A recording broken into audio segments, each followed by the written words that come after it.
ভোটের আগে উত্তপ্ত বহরমপুর লোকসভার বড়োয়া মুনাইকান্দ্রা গ্রামে বোমা বিস্ফোরণে গুরুতর আহত এক তৃণমূল কর্মী। কংগ্রেসের অভিযোগ, বাড়িতে বোমা বাঁধার সময় বিস্ফোরণে গুরুতর আহত হয় ওই যুবক, যদিও তার কোনো খোঁজ পাওয়া যায়নি।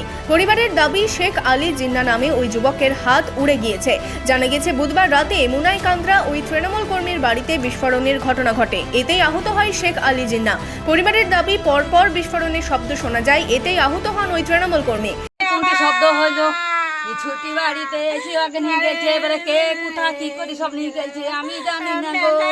কোথায় লেগেছে? এই হাত বলছে নাই গো। কি নাম যার ইয়ে হয়েছে, তার নাম কি? আলী জিন্না গো। আপনার কি হচ্ছে? আমার লাতি গো। কটার সময় ঘটনা এটা? এই কিছুক্ষণ আগে গো। কোথায় কোথায় নিয়ে যাওয়া হয়েছে? হসপিটাল? কোথা নিয়ে গেছে আমি জানি না, আমি আগে নিয়ে পড়ে আছি। তা কি করি বলবো বাবা। কি করতো ছেলেটা, কি করতো? ছেলে কিছু করে না গো, ছেলে লেখাপড়া শিখে আর খাই দায় বেদিন বেড়াই গো। এই ঘটনায় শুরু হয়েছে রাজনৈতিক চাপানোতর। কংগ্রেসের অভিযোগ, ভোটের আগে সন্ত্রাস চালাতেই বোমা বাঁধার কাজ চলছিল, তখনই বিস্ফোরণ ঘটে।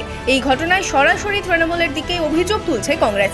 তৃণমূলের দুষ্কৃতী, তারা বম বাঁধতে যেয়ে তাদের আঙুল উড়ে যায়। পুলিশ তৎক্ষণাৎ পৌঁছিয়ে সেই যে বোমা বাঁধতে যে যার হাত উড়ে, পুলিশ তাকে পায় না।